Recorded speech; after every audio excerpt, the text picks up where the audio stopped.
in the 06010. Fantasy Focus. Hello and welcome into Fantasy Focus Football. My name is Daniel Dopp, joined by Field Minister Yates today. My bad there, Daniel. So we have these things called IFBs. I think that's we do. Internal feedback. I think Could so. be wrong there, but anyways, new studio, and I plugged it in, which I forgot to actually toggle the volume up. So the show started, and I had no idea, and all of a sudden I twisted the volume up, and next thing you know, it sounded like you were like Rage Against the Machine at a concert, yelling into my ear. Right in your brain. That's how that works. Hey, listen, that's how it feels right now sometimes. Be excited to be here and have some talk to be able to. Yeah, we're diving deep. Yesterday, we did quarterback tiers. Yeah.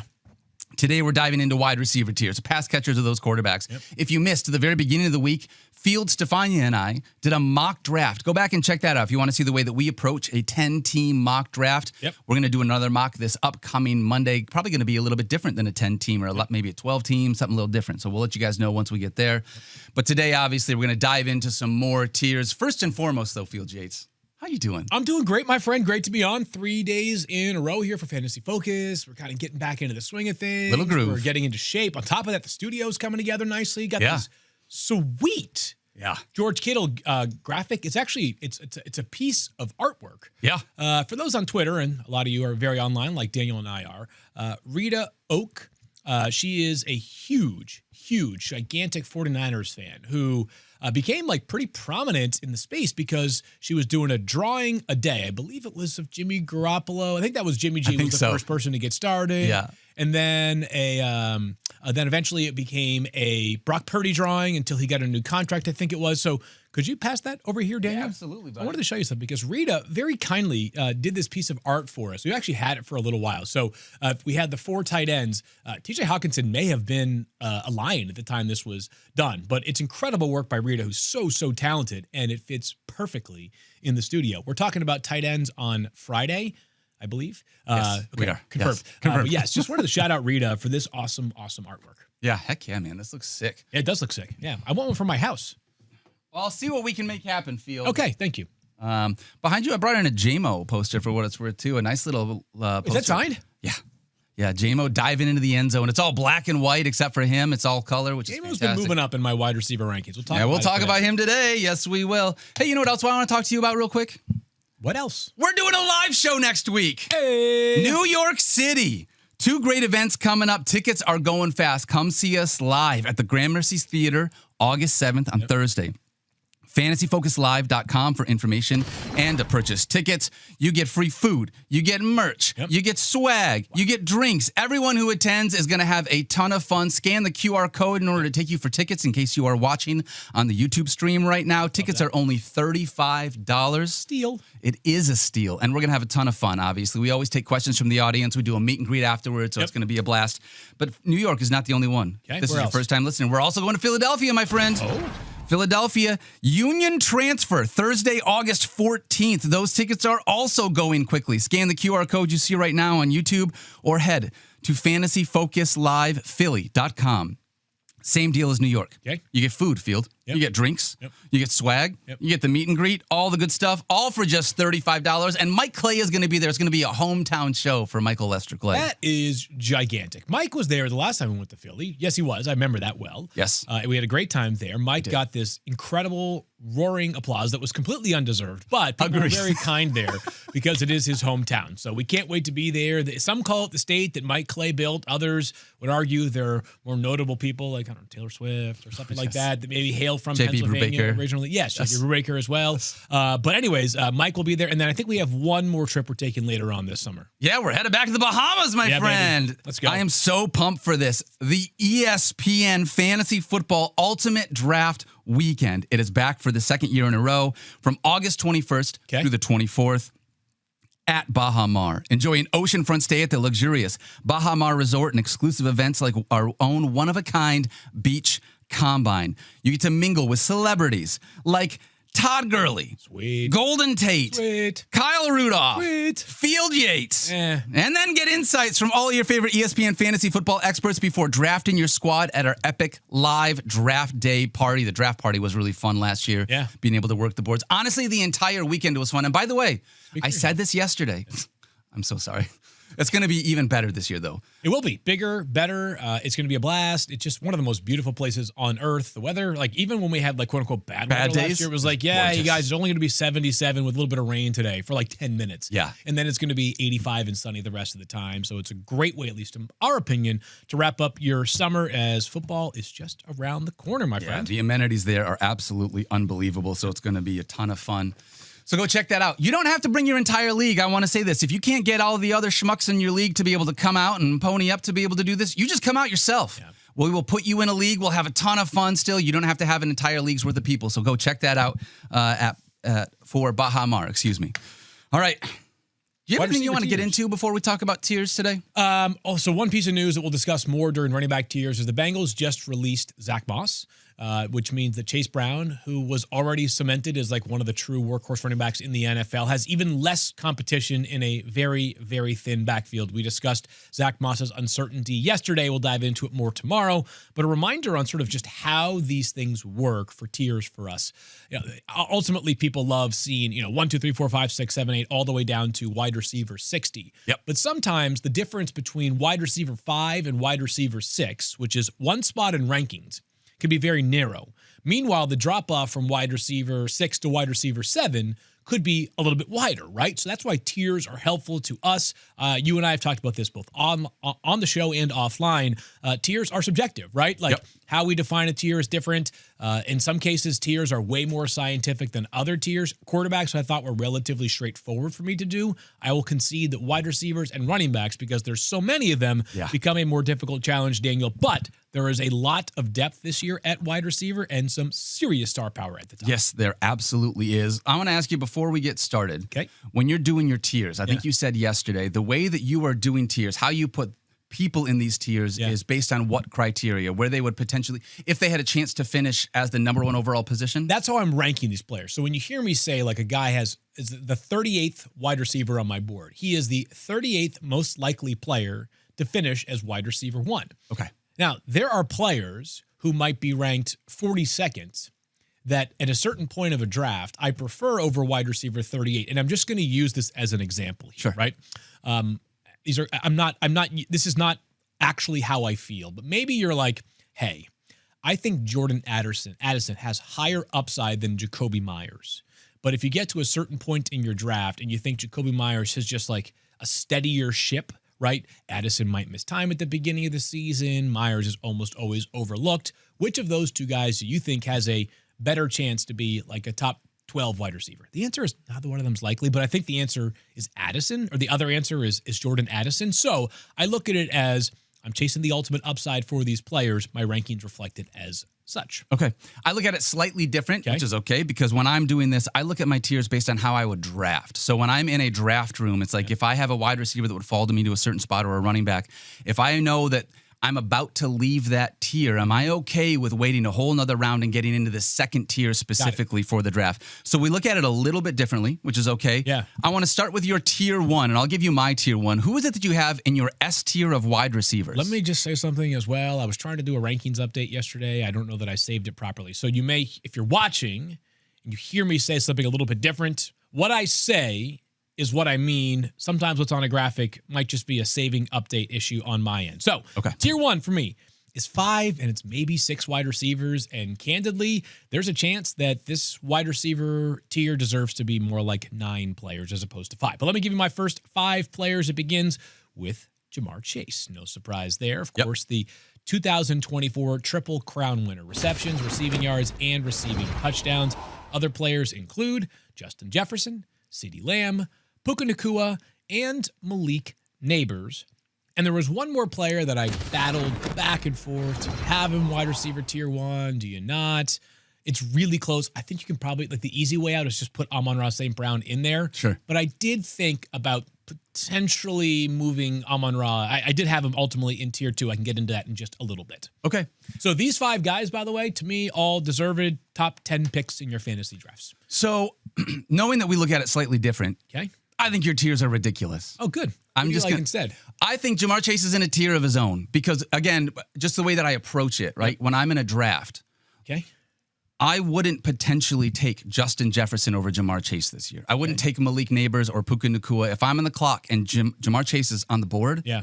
and I see him next to any of those guys, he's the clear 101 for me without any question. Okay. And I'm curious what the audience thinks. Do you guys see Jamar Chase? Well, let's put up a YouTube poll. Do you see Jamar Chase being in a tier of his own? Or do you think, like Field is saying, we have a glutton? A glut would be the right word. Yep. Of unbelievable superstar wide receivers right at the very top of the board. All of these, like you said, have a chance to finish as the number 1 wide receiver in football. That's why I landed there, Daniel, is I think that one thing we should all be reminded of every single year is we tend to be a little too stubborn on saying, like, this guy should go number 1 overall. We did this last year with Christian McCaffrey. We were snake bitten as a result of that, right? But, like, sometimes we get so focused on one player that we forget the fact that, like, finishing as the best player in fantasy football is really hard to do, right? I mean, that's just like only 1 out of thousands of players can get to that level, or 1 out of, a few hundred fantasy relevant players can get to that level. I have nothing against Jamar Chase this year. If you told me CeeDee Lamb finished ahead of Jamar Chase this year, I would not be stunned. I would not be surprised. I might be a little surprised, slightly surprised, but nothing more than that. I mean, CeeDee Lamb has 100 or more catches in 3 straight seasons. Nice. Dak Prescott's fully healthy. George Pickens, you can look at it 2 ways.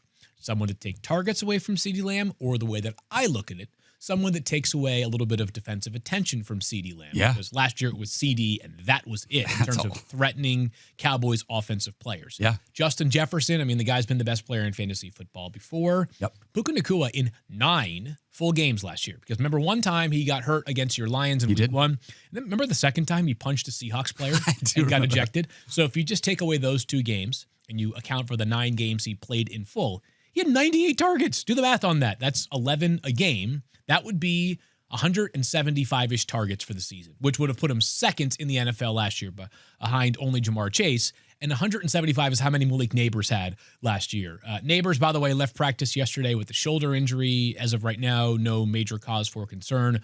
We're monitoring it. But I look at these 5 guys as strong bets at least, to lead the NFL in receptions, targets, or both. I will say, With major yardage and receiving touchdown upside. And upside there. I'm totally with you. As a reminder, CeeDee Lamb was wide receiver 8 last year. Do you know all the quarterbacks he played with after Dak went down? I believe, and you can correct me if I'm wrong, Vinny Testaverde was in there. Yes, exactly. I think Tom Tupa, who was actually a punter for most of his career, but played quarterback briefly at Ohio State in college, was one of them. It was. Troy Aikman actually suited up, came out of the booth in one game to be able to finish. I'm telling you what, man, I saw, like, Troy, I think, could give you... Could still get out there? 25 snaps right now. I love it. He is in incredible shape. Well, it wasn't just him. Malik Nabers also. Wide receiver 6 as a rookie. He played with Daniel Jones, Drew Lock, Tommy DeVito, and Tim Boyle. And he was wide receiver 6 as a rookie. Yeah, he was awesome and missed a couple of games last year. So that number, if he had just played the full season, might have been higher than wide receiver 6. Yep. If you get league average quarterback play, which, not even that, Daniel. If you get not bottom 5 quarterback play, Oh, right. then you might just get a better version of Malik Nabers. And by the way, who did they add this offseason that you're saying to yourself, oh, damn it, Malik Nabers now has to compete for targets with? It's still just Darius Slayton and Wan'Dale Robinson, right? Correct. Anyone crazy? It's not like they made this major wide receiver or tight end investment that has you feeling differently about it. So I think this team's going to play good defense, but not be great enough on offense. So they're going to be playing from behind a lot. Yeah. ESPN Bet, I think, has them as one of the lowest over-under totals on the board right now. So things shape up nicely for Malik Nabers to... there's no reason why he shouldn't see 10 targets a game. I'm with you on that one. For what it's worth, right now, and it's early, Field Yates, it's early. 55% of the YouTube poll believes that Jamar Chase should be in a tier of his own away from these other wide receivers. We'll continue to monitor that as we get throughout the show. All right. Wait, last thing. I just got a text from Thirsty Kyle, who's watching the show right now. No way. I'll let you know. We love you, buddy. We love you, and hope you are having a great start to your, was it Wednesday? Yeah, that's right. Whatever it is.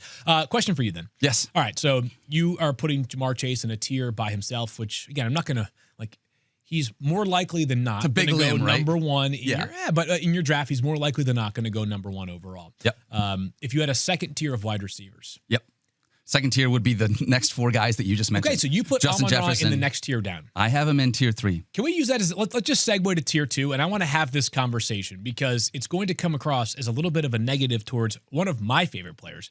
You probably love him more than I do because I'm you're a wearing his Lions fan. jersey right now. Yes, you are literally wearing his jersey, but I think it's an interesting conversation. Yeah, let's do it. So tier 2 for me is 4 wide receivers. Okay. Amon-Ra St. Brown, Nico Collins, Brian Thomas Jr., who I almost, again, this is why tiers matter. Remember the conversation a couple of days ago was like, these 2 guys are sort of the same player in terms of outlook, right? And then A.J. Brown for the Philadelphia Eagles. Amon-Ra, I think, is the most notable in this tier, only because last year he was going to the top 6 pick. Yep. Now I think he's more like early round 2 or late round 1, depending if it's 12, 14, or 10-team league. He's amazing. Amon-Ra has played 4 seasons. He's averaged 108 catches. He has 430 catches in 4 years. His fewest is 90. Back-to-back-to-back years with 100 or more. Over the past 2 seasons, he's had 22 touchdowns. But something changed last year that could continue this year, which is 2023. The passing offense was Amon-Ra first, Amon-Ra second, Amon-Ra third. Yep. And some Sam Laporta, actually. Last year, even though the season-end numbers for Amon-Ra still were good, what we didn't see last year was every single week Amon-Ra getting peppered with like 10 catches a game. Agreed. Or not that he would get to 10, but you know what I'm saying. 7 or 8 catches a game. He was more touchdown dependent last year, and he had more games last year with like, call it 4 or fewer catches than we have seen in years prior. I think the Lions feel really good about the development of Jameson Williams. Agreed. We talked about like he has been, and I get it. It's August or almost August. A lot of stuff is said that you're like, really, man? Like Kyle Pitts gets the August, late July bump every single year. The JMO drumbeat it's not a drumbeat anymore. It's like a gong. Like it's like, you know, when like church bells ring throughout a neighborhood. Like it's that level of loud right now. Yeah. So between JMO's development, between the continued emergence of Sam Laporta, who came on a little bit down the stretch last year, Jahmyr Gibbs and David Montgomery are going to be a huge factor in the running game. Like Amon-Ra, when you're breaking tier ties in top 5 or 6 receivers, it might be like a 5% downgrade or a 7% downgrade in value that can be the difference between being a tier 1 player versus a tier 2 player. And I would say I look at Amon-Ra similar to the way you do when you're talking about tiers, because I love he's unbelievable, right? Yeah. You mentioned this. Wide receiver in 3 in total points last year, 115 catches, 1,263 yards, 12 touchdowns. Back-to-back seasons of double-digit touchdowns for Amon-Ra. He wasn't a touchdown guy to start his career. He added that to his game. By the way, he has scored 20 or more fantasy points in 15 of his last 33 games. That's 45% of his games. You are getting 20 or more fantasy points. Totally. That floor is unbelievable. And it might be the best and safest floor in fantasy football. It's in the discussion, at least. But that ceiling is not as high as those other guys that are ahead of him in that other tier. I don't think he has the chance, because of all the things that you just mentioned, to finish as wide receiver 1 because of Sam Laporta and Jameson Williams and the way that they utilize those 2 running backs. The ball gets spread around too much in this Lions offense for him to be a tier 1 or a top tier guy for me. And as much as it hurts to say, because I love the dude as a Lions fan and as a fantasy manager, there's a reason why I have him in this tier, and I think we look at it very similarly. Yeah, so just for the record, 8 games in 2023 with 100 or more yards for Amon-Ra. It dropped to 3 last year. Look at some of the notable performances on the bad side for Amon-Ra. 3 for 13 in week 1. Remember that game? I certainly You guys do. still won it against the Rams. Yeah. Then he had games where he was saved by a touchdown. 4 for 37 with a touchdown. 2 catches for 7 yards for a touchdown. These are fine, but like 5 for 73, 6 for 62, 5 for 43 with no touchdowns. That was back-to-back-to-back, by the way. So love the player. Absolutely love him. He had those beast mode games against, remember, he was 14 for 193 and a touchdown against the Bills in that crazy, ridiculous game. He's awesome. We're trying to make differences in tiers. The other 3 guys, he's different than the other 3 guys, though, because he will get more targets than Nico Collins and A.J. Brown as well. I think the idea is for Nico and Brian Thomas especially to like the leap forward.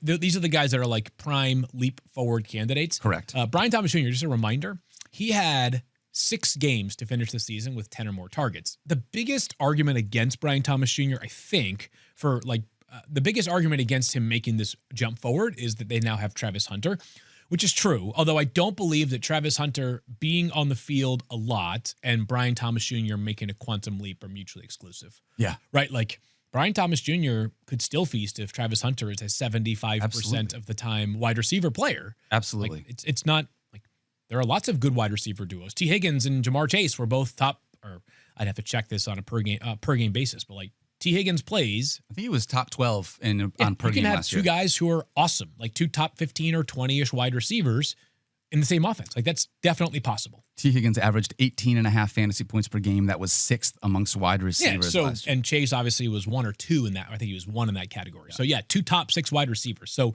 the argument for Brian Thomas that includes like, well, what if Travis Hunter is more of an offensive player? I don't buy it as much as some do. But that's the end of my tier 2. Anybody else in tier 2 for you? No, This well, would be tier 3. my tier 3 is Amon-Ra, Nico Collins, and Brian Thomas. I left A.J. Brown just given the lack of passing volume in that offense. They literally throw the ball less than any other team. They are so run heavy. Yeah.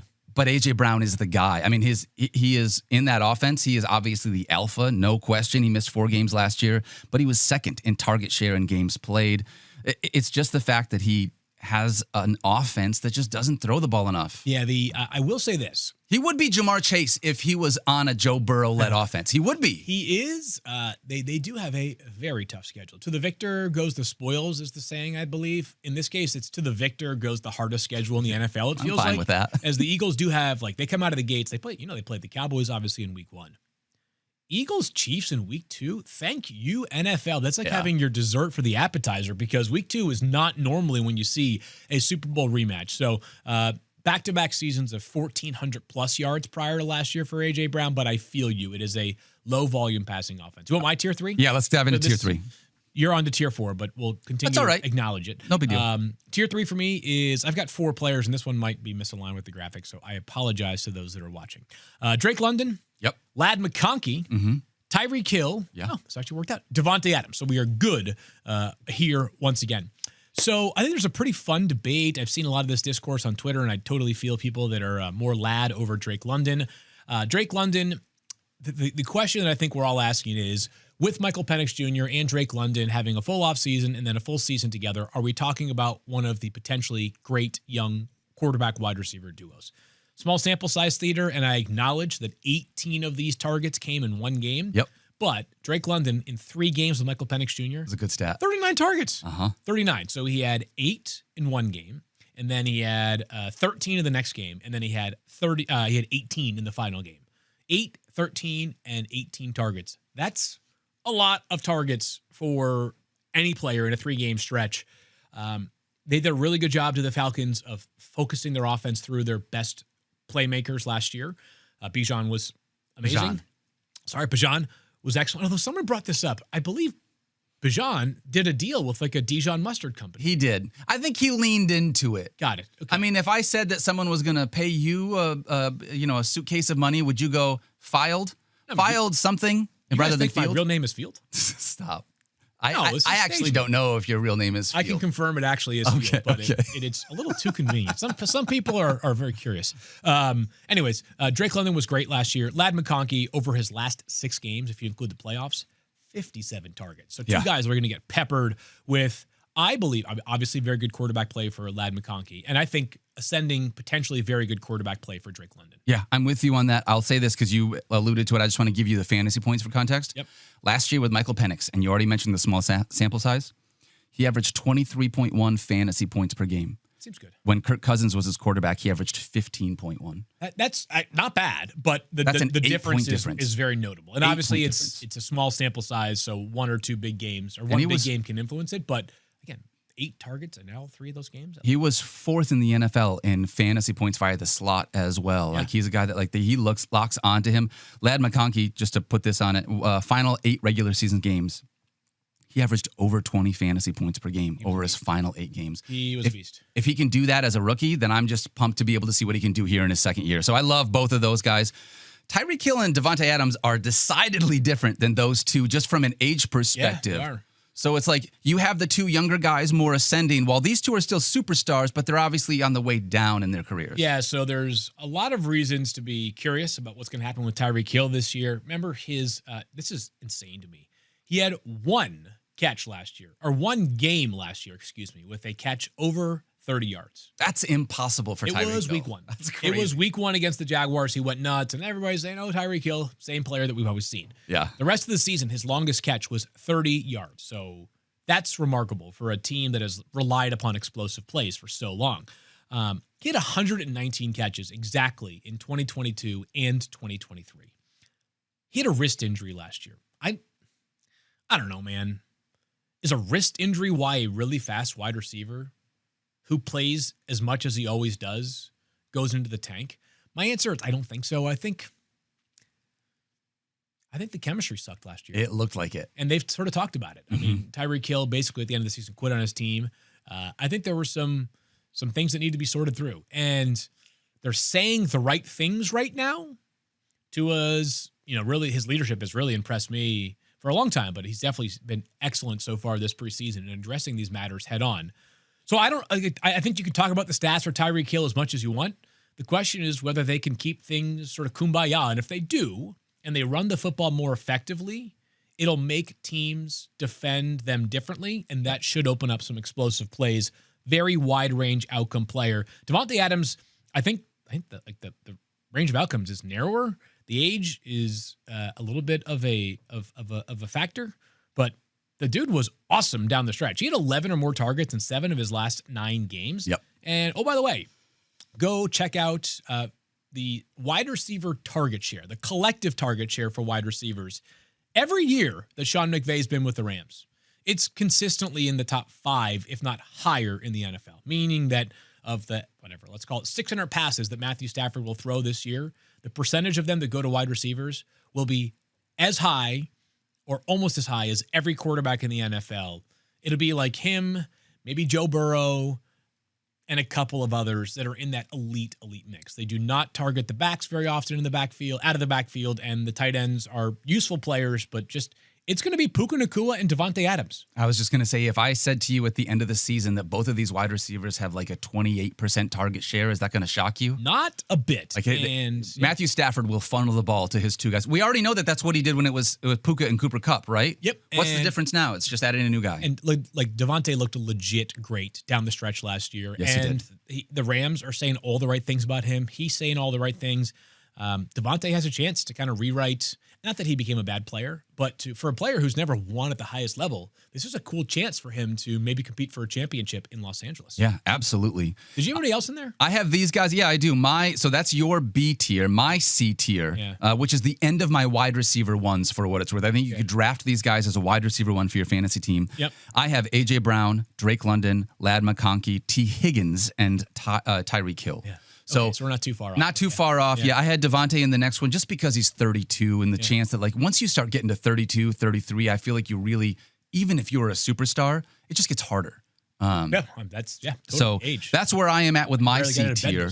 What do you have for your C tier? Okay, so this is about to get huge. So it's actually tier 4 or C tier for me. And this is a big, long list because as I mentioned earlier, like I mentioned this yesterday, the farther you get from one, the harder it is to draw lines in the sand. Yes. And the more likely you just have a big tier. So let's read them off. And again, I apologize if the graphics don't totally align. Xavier Worthy got a big discount for me. That was a missave previously. T. Higgins, Jackson Smith and Jigba, Terry McLaurin, DJ Moore, Garrett Wilson, DK Metcalf, Mike Evans, Marvin Harrison Jr., and Xavier Worthy. So again, I know Worthy is flipped there. That's totally 100% on me. But it starts. So Worthy would just be at the end of that tier, right at the top of it. Okay. And Worthy is an interesting one for a lot of reasons. But this is a big tier here, Daniel. And I don't have a catch-all to describe these players. It's guys who just a cut below wide receiver 1 status with an opportunity to see massive workloads this year. I mean, like gigantic. Like T. Higgins, the reason why he didn't quite crack the same level as Davante Adams is that you mentioned 6th in fantasy points last season. Throughout his career, there's been a little bit more of a Jekyll Hyde, up, down, right? Like you get this monster T. Higgins game and then you get like a 3-catch T. Higgins Sunday. It feels like Davante Adams in this offense specifically should be very, very steady. Jackson Smith and Jigba had 6 games with 11 or more targets last year. He was top 10 in catches.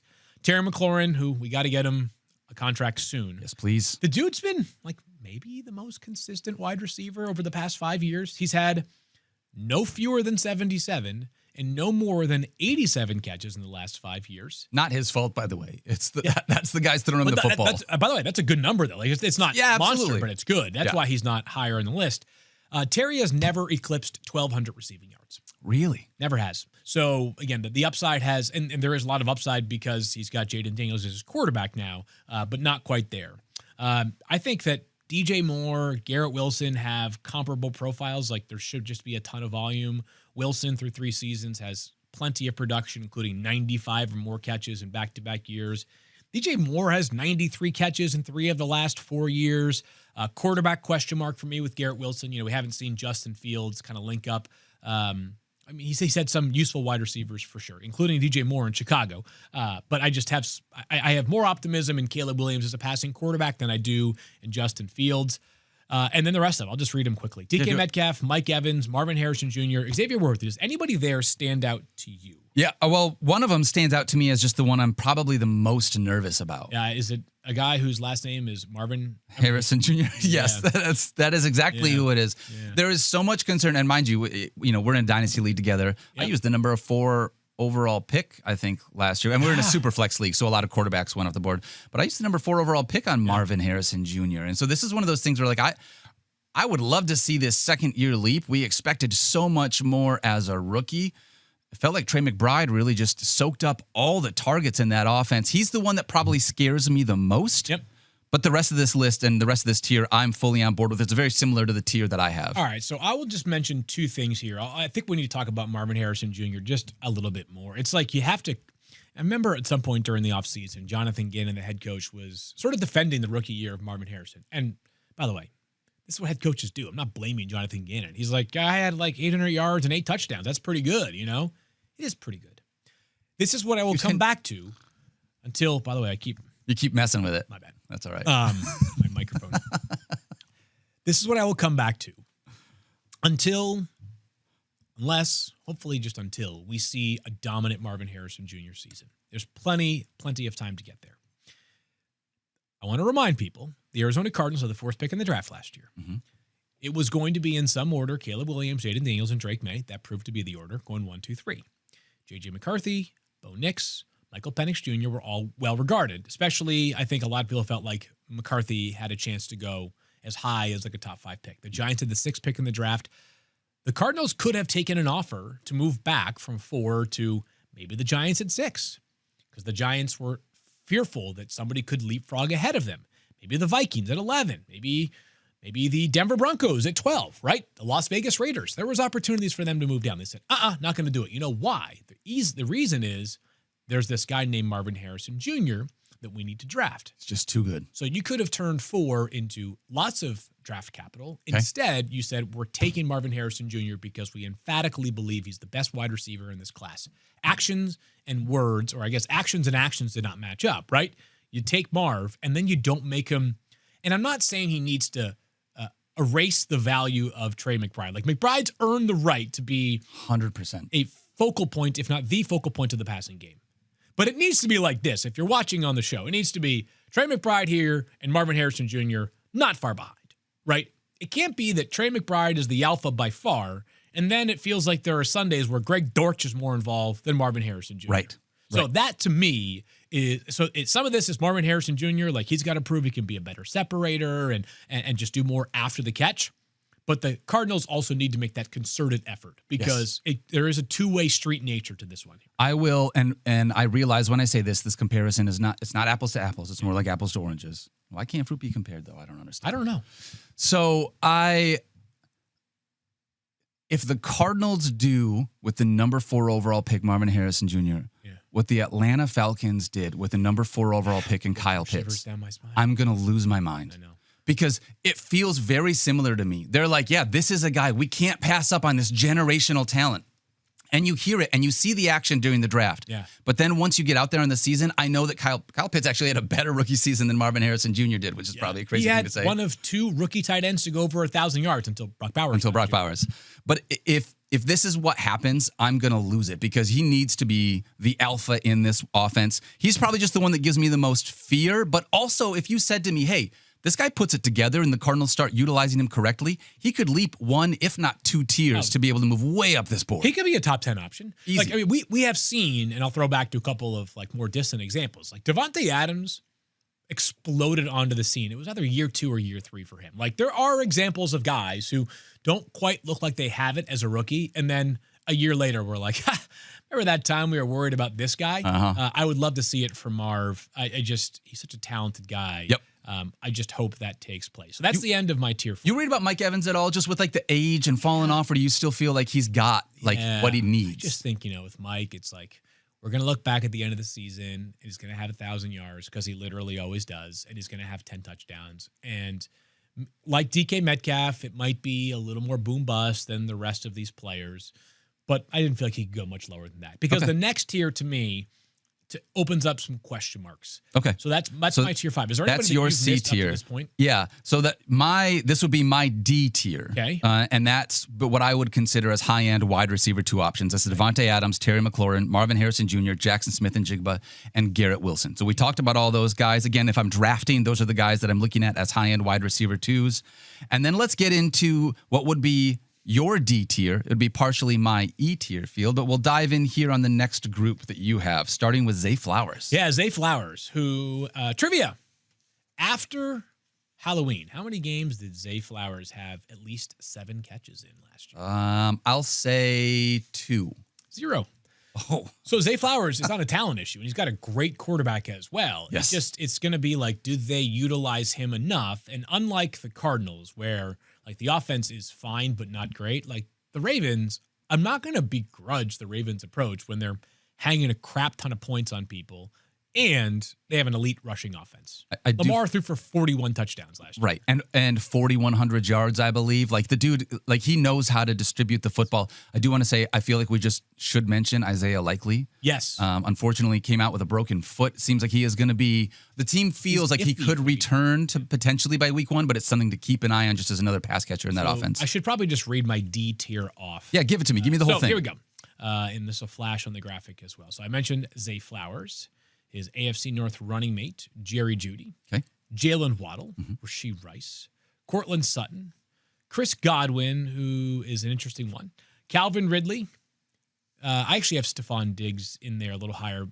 But Chris Olave, George Pickens are the names for me that cracked this list. And what I'll try to do, Daniel, is maybe because in the interest of time, I'll sort of give the quick reasons why they're in D tier as opposed to higher. The good and the bad. Yeah. Jerry Jeudy, the good, is 11 plus targets in 6 of the last 9 games last season. Can I tell you the bad? The Browns quarterback room. Yeah, okay. But Joe Flacco, I feel better when Joe Flacco's there, which is kind of a scary thought. But I like Joe a lot. But we all do. Just there are question marks about the quarterback room beyond that. Yep. Jalen Waddle, I don't know. Like we talked about some of our concerns for Tyreek Hill, right? Yeah. Jalen Waddle was way less targeted, or is going to be way less targeted than Tyreek Hill if things play out like last year. But he's such an explosive player that if they get the offense back on track, he'll way outperform this 25th ranking. Agreed. Rashee Rice, it's all about the suspension. I am projecting a suspension of some length, whether it's 2, 4, 6 games. If there was no suspension, he'd be a top 15 player for me. I agree. He would be it would be a Devontae Adams, T. Higgins, Jackson Smith and Jigba, Rashee Rice sort of debate somewhere in there. So it would be T. Higgins, Jackson Smith and Jigba, Rashee Rice, that kind of player. Okay. Courtland Sutton was great last season. He had 135 yards, and congratulations to him on a new contract. Just got the bag. Yep. Just how much is there 1,500 yard ceilings here? They have a lot of players they want to get involved in Denver. Right. Chris Godwin, and if Stefania were here, she might tell me this is way too high. This is one where obviously Chris Godwin is a question mark to begin the season. Mm-hmm. He has this ankle injury he's still coming back from. I believe he's still on the PUP list right now. But you could also, it's almost like when we talk about a player who has a suspension that we know about, right? You're like, well, if you get him at wide receiver 28 and then you have him for 12 games, he's a top 20 option. Like that's pretty good value, right? Yep. Because I think if Chris Godwin does get back to form, which I think that's the Bucs' expectation. Like I understand he's got this ankle injury and they drafted Emeka Ibuka, but they gave him $24 million a year. I think $48 million of that's guaranteed. So they still see an elite player. The Patriots tried to offer him $90 million. Nabers. If that was the reporting at least. So I think a guy who's awesome when healthy. I just don't know whether it's week 1, week 4, week 8. I'm hoping it's more weeks 1 to 4, and if so, I think it'd be a good value. Calvin Ridley had 120 targets last year. Kind of these next, excuse me, the next 3 guys are Calvin Ridley, Stephon Diggs, Chris Olave for me. I think they're all going to be the wide receiver 1 in their offense. The question mark is, in each case, like, how quickly will the quarterback get up to speed? Correct. Or how healthy is this player in the case of Stephon Diggs? Yeah. So I want to talk really quickly about these 2 guys. I think Rashee Rice and Chris Godwin are the 2 that are most interesting to me. Yeah. Rashee Rice is an interesting one because if you draft Rashee Rice, you are knowing that you're going to have a dead roster spot for at least a handful of games. Yes. What we hope, I mean, depends on when we get the information, which could be 5 minutes from now, or I mean, there's a world in which it happens during the season or after the season. Sure. And so you don't know. There's a big amount of uncertainty there, right? And the difference between him and Chris Godwin is that you can't put him on an IR slot and recoup that roster position after the draft because you don't do that with suspensions. Chris Godwin, if you draft him here in these middle rounds, you could throw him on the IR and wait until he returns. Right. The only fear for me is that returning from suspension, from like a health and body return to performance standpoint versus what Chris Godwin is returning from, how much ramp up do you think Chris Godwin is going to have? And that's one of the things that when I'm looking at these players, trying to figure that part out, because there's a lot of uncertainty there with those. And we're in this tier. You already said this. All of these wide receivers have uncertainty in their game. That's why they're here. Yeah. Chris Olave is probably the one that makes me the most nervous in this group. Totally. Have you seen the Saints offense? Yes. And I wish I hadn't. It made me sick. I don't know. I love my New Orleans people. I don't want to rile them up too much, but they scream like the likeliest top 3 pick in next year's draft. Unfortunately, and them Chris and the Olave Browns so are the good. 2 teams that make me like, I don't quite see the pathway this year. Sure, I don't personally. Maybe I'd love to be proven wrong, but those are a couple teams that make me very, very nervous this year. Okay, that's your D tier of wide George receivers. Pickens is not the wide receiver 1 in this offense, but he's a really talented wide receiver 2. We just know with Pickens that he's up and down. Sure. Right. And he's got to corral all that talent and be consistent. It's going to be harder to do so. It may not be harder to do so. It's the best quarterback I believe he's played with in his career. Agreed. He's not going to be the wide receiver 1, but is this a consistent enough player? I'll leave it there. Last question, and then I'll move on to my tier here. Okay. Do you have any stats tucked away in that big old beautiful brain of yours about players after they get the big contract? Like, we obviously know about going into a contract year, there's a lot of motivation. Do you know if there's anything quantifiable that you have? And if the answer is no, the answer is no. I'm putting you on the spot. I don't have an answer. Did Jamar Chase do his deal before last season? Every Jamar Chase season has been awesome, so like, it doesn't matter. That was after the season, yeah. I was just curious. Who's the one that makes you nervous? Stephon Diggs? No. Cortland Sutton. Just the idea of like getting the money, and then it's like once you get that money. Yeah, he would be very low on my concern list. Okay. That's a pretty uniquely wired, impressive dude who Awesome. I think is – there's a difference between – I love hearing coaches talk about this, being disciplined and being motivated. I think we all have motivation, right? But it's the disciplined people who – achieve what they set out to achieve and then continue beyond that. Absolutely. Tier F? Yeah, so for me, this is my F tier. Okay, let me hear when I look at this, these are what I consider wide receiver 2s with a boom-bust nature to their game, right? Okay. Cortland Sutton, Zay Flowers, Devontae Smith, Calvin Ridley, Jamison Williams, and George Pickens. Those are my wide receivers 25 through 30. The ones that I'm most jealous of not having would be Jamison Williams. Yeah. And he probably falls in the next tier for you, I would assume. Is that right? He is the very top of my next tier. Okay. The first player on my next tier. All the hype is, as I mentioned earlier, it seems like the Lions cannot stop talking about Jamison Williams in a very positive fashion. I remember seeing this on Twitter, and I apologize if this wasn't right. I'm almost positive it's Jared Smola who had this. If you don't follow Jared, he does exceptional work. Agreed. He's terrific. Smola DS on Twitter, who I think noted that like everybody talks about Jamison Williams having a lot of talent and ability, but I think he hasn't had, or he's had like one 25-point game in his career. J-Mo? Yeah.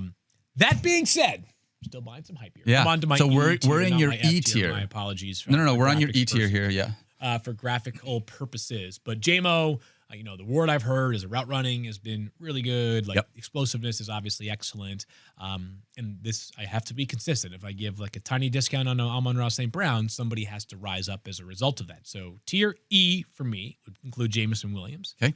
Tedero McMillan, Yep. Devontae Smith, Jawan Jennings, Rome Odunze, Debo Samuel, Cooper Kupp, Jordan Addison, and then two players that I include in this list after the fact, Jacoby Myers and Darnell Mooney. I think Cooper Kupp stands out to me the most as the one that I have question marks in this tier. I mean, it's fair. The things that I am sort of latching onto is, first of all, we're at wide receiver 39 now. Yeah, right? we're getting deep. We're getting into all of these players. If we put them in, if we were court lawyers, we could argue the pros and the cons of them, right? Cooper Kupp here's the reason why I think Cooper Kupp has a shot to get closer to, at wide receiver 39. What does it need to be? He needs to be a flex to pay off wide receiver 39 consideration. That money was real now. 50. I thought Cooper Kupp was going to be like a $10 million per year contract, maybe a 1 or 2 year flyer. 3-year, $45 million deal from Seattle. I was bummed because I felt like a lot of that money should have been earmarked for Jake Bobo, to be honest. Well, Daniel, you're not the only person that thinks that. I do as well. But, Bobo, there's time. There's still time. There's still time. That's right. But this offense, I think, is suited well for so it's the Clint Kubiak scheme, right? He is now the new offensive coordinator. Yes, he is. And I think that this is going to they're going to want to run the football, but in the passing game, it's going to be predicated upon two things. First of all, they need a deep threat element, which they have in the form of Marquez Valdez-Scantling. Don't laugh. I know you're all laughing, but the Seahawks did sign him this offseason to a real contract. I think it was 1 year, $4 million. And then it's going to be just timing and rhythm, which is an area where Sam Darnold very good at, Cooper Kupp's really good at. The problems are he's older. He looked not great down the stretch last year. Mm-hmm. And Jackson Smith-Njigba is the wide receiver one there. Yep. Can I give it the name that I think I'm most intrigued by in this list? In your E tier, give it to me. Like you said, this is wide receivers 33 through 40 for you. It's Rome Odunze. And I'm sure fans are going to love this take. I don't like doing busts. I think it sort of sucks. And here's the reason why. It's like, hey, here's a guy that I have as a top 20 wide receiver, but I also think he might bust. Right. It's a tough assignment trying to come up with that. It always feels weird to me when you're like, yeah, this guy is like, you don't rank bad players in the top 20. Yes. Right. We've had years where it was obvious, where it's like a projection of a rookie, where you just haven't seen it yet, or a player who, like a running back situation that's just so weak that somebody like a couple of years ago, Alexander Madison to replace Dalvin Cook. It was like, on paper, it's a great role, a good offense, and he's a starter, but is he any good? How good is Alexander Madison, right? We don't have as many of those this year, but DJ Moore, and I felt the chemistry was off last year with he and Justin Fields. On top of, Caleb Williams. On top of that, Rome Odunze was a 9th pick in the draft last year. He was the 6th ranked player on my overall big board going into the 2024 NFL draft. I'm not talking fantasy there. I'm talking real draft rankings.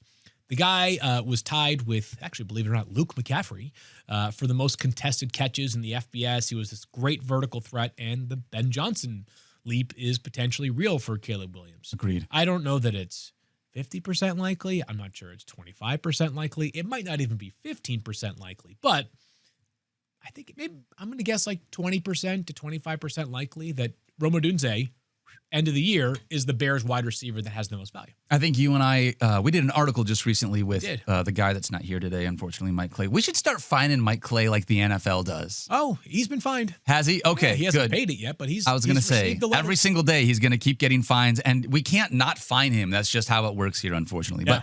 But if you said to me, the number one quarterback in last year's draft, and Rome Odunze, who came over with that guy, and you know that they wanted to be together, now get a Ben Johnson-led offense, even if they sputter at the beginning of the year. Yeah, might take. I still feel like this is a connection that you want to have a piece of. I think so too, and we talk about this every year during the marathon. I write the piece about how to approach your draft. You're looking for the upside plays here, right? Yep. So there are a lot of people that would say, hey, Cooper Kupp, maybe he'll get there.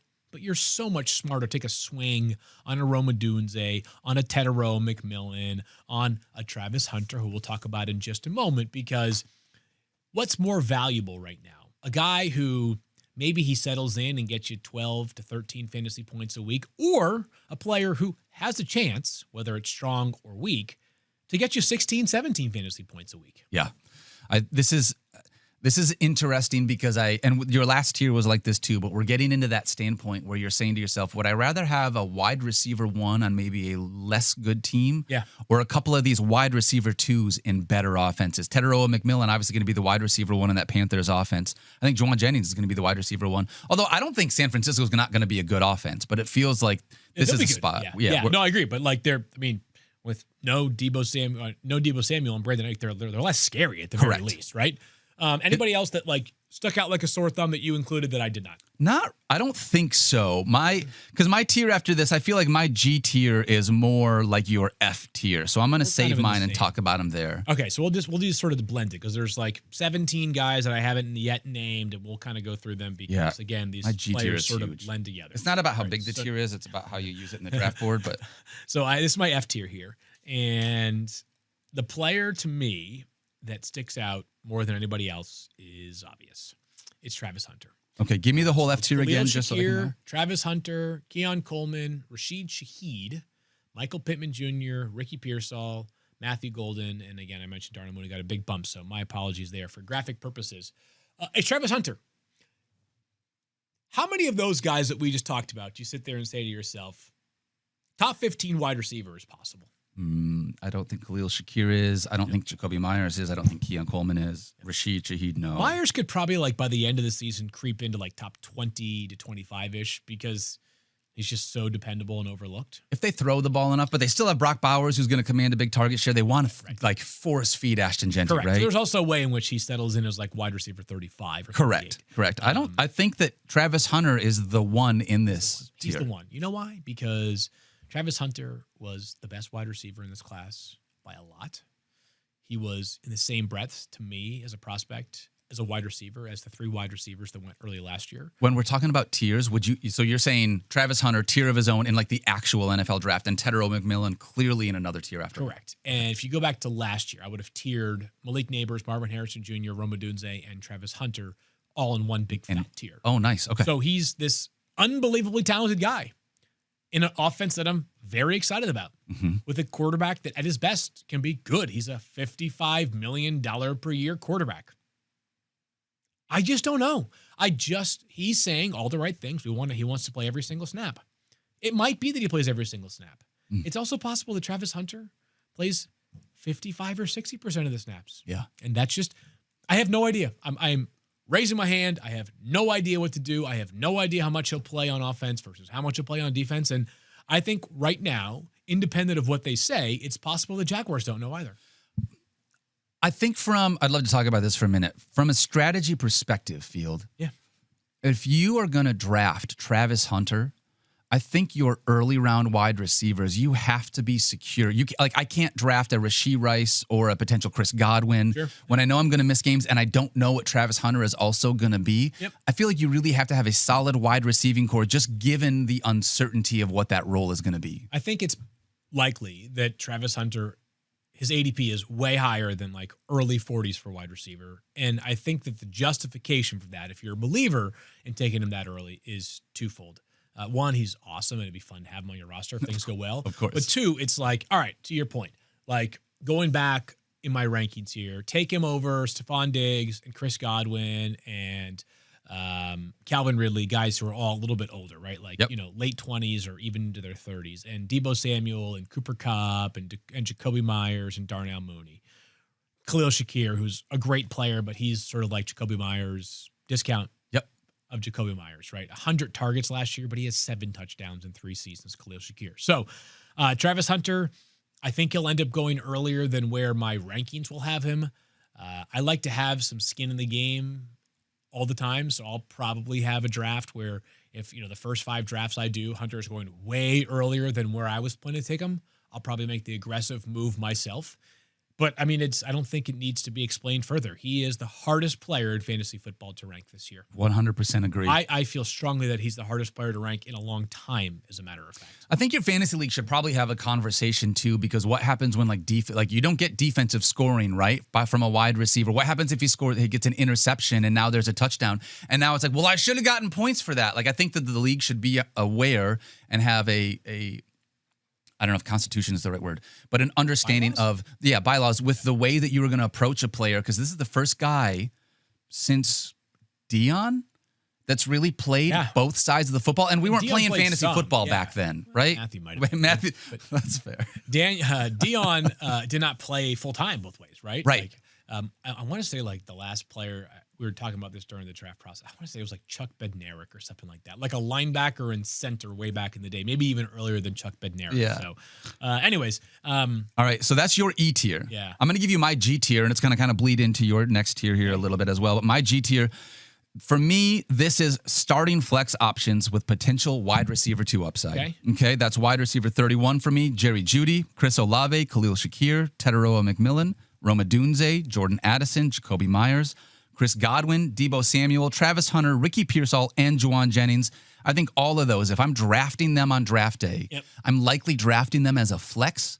But there's a number of these guys that in the right situation with the offense taken off the way it should, they could be a wide receiver 2 for your fantasy squad. Yeah, Shakir's probably the one that I have like a little less optimism on, only because I think the touchdown upside's kind of capped. And I think I remember I liked him a lot last year. He's more like, to me, the flex you never think about except for when he's on a bye type player as opposed to a likely wide receiver too. I think he's Evan Engram, even though he plays wide receiver. Like he's a chain mover that doesn't really score touchdowns. And that's sort of what Evan Engram has been his entire career. He catches a lot of balls.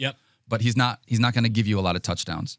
You want to hit your next tier because let's do it. It would bleed into your next final tier as well. So we're kind of down to the last ones here. All right, so this is my H tier. Okay, H tier, and I consider these flex options, but with more concerns. That's Stephon Diggs, Matthew Golden, Jaden Reed. I don't know how to approach either one of these Packers wide receivers.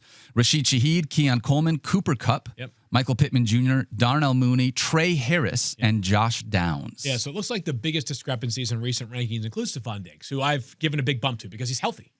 But I understand the concern would be that he's not going to stay healthy, or that maybe you're not fully convinced that the Patriots offense is ready for that leap. I want to believe in Drake May, but one of the reasons why I believe in Drake May is because of his legs, and he can still hold his own even if his passing game doesn't come along the way that I'm hoping. Okay, fair enough. So that's why I have it set up that way. That's my H tier. Like I said, flex options for your squad, but definitely some concerns. I think we get next to your G tier, which is a whole nother level of players. I'm just going to rip the names, and you can pick one or two that maybe really stands out to you. Hollywood Brown, Cedric Tillman, Adam Thielen, Jaden Reed, Marvin Mims Jr., Jack Besh, Josh Downs, Christian Kirk, and Emeka Ibuka. So I'll tell you, up a little bit for me. Anybody really like stand out to me? I will say that I have been targeting Christian Kirk a lot. I think as a wide receiver 3, especially knowing that the second wide receiver in that offense is just another X in Jaden Higgins, right? There should be, hopefully, I'm prognosticating here.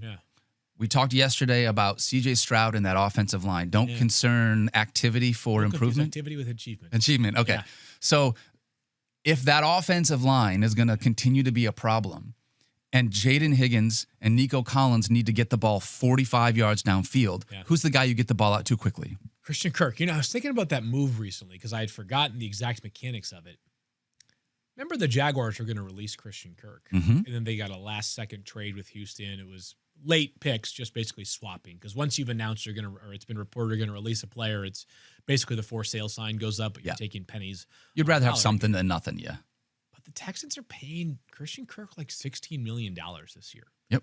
That's a lot of money. And I only bring that up to note that I think the team has had, hopefully still has, some belief that he can still give you something. And Kirk, by the way, when he played last year was fine. He's 28. Like he's not 33. Nope. So I hear you. It's an interesting name, but that's what, to put a pin in this entire conversation, you can read your last tier as well, is there's so much depth at wide receiver. Yes, there is. Like if people ask me who's your running back sleepers, I'm like, dude, if you can find a running back sleeper, let me know, because there's like one or two good options.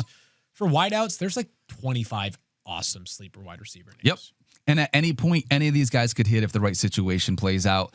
My final tier, I called it my I tier. These are veterans for me and bench stash dart throws with upside. That is Adam Thielen, Marvin Mims Jr., Christian Kirk, Jaden Higgins, Emeka Ibuka, Jack Besh, Cedric Tillman, and Xavier Leggett. So we rounded out with a pretty similar top 60 list overall. Obviously, our tiers are a little bit different with the way we approach it. I think there's a pretty good conversation, though, Phil. There's a lot of guys. 120, well, I guess 60-ish names apiece, and a lot of them crossed over. That's a lot of names to cover right there. Hey, and you know what? I haven't said one name in particular that I want to mention today. Who's that? Happy birthday to Mama Dopp. Aw. I love you, Mama. Happy birthday to you. I wish I could be there celebrating at home with you. Field also wishes that he could be there. I know he would have brought you a cake if he was in town as well. But It's a big one. 50 is a big day. That's right. That's right. The big 5-0. So, Mama, love you so much. I can't wait to be able to see you again whenever I get to get back home.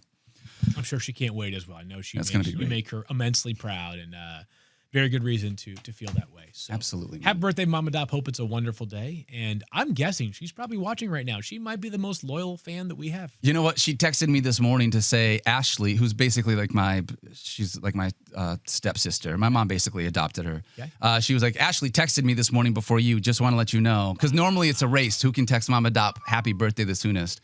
If I was awake at midnight, I just would have texted her at 12:01. I just couldn't, starting the week off, I gotta get to bed early now. I'm not going to lie, Daniel. I love you, and you have infinite great qualities. I wouldn't say fast texter is that's not it. near the top of your list. I'm one of those people that feels like I want to go back to the 90s where like just because I have a phone next to me doesn't mean that you just get unlimited access whenever you want it. Oh, trust me. I admire that. I wish I were better about that. But you have phone time and you have non-phone time. I just have an appendage that's just it is there. sitting there waiting for the next whatever.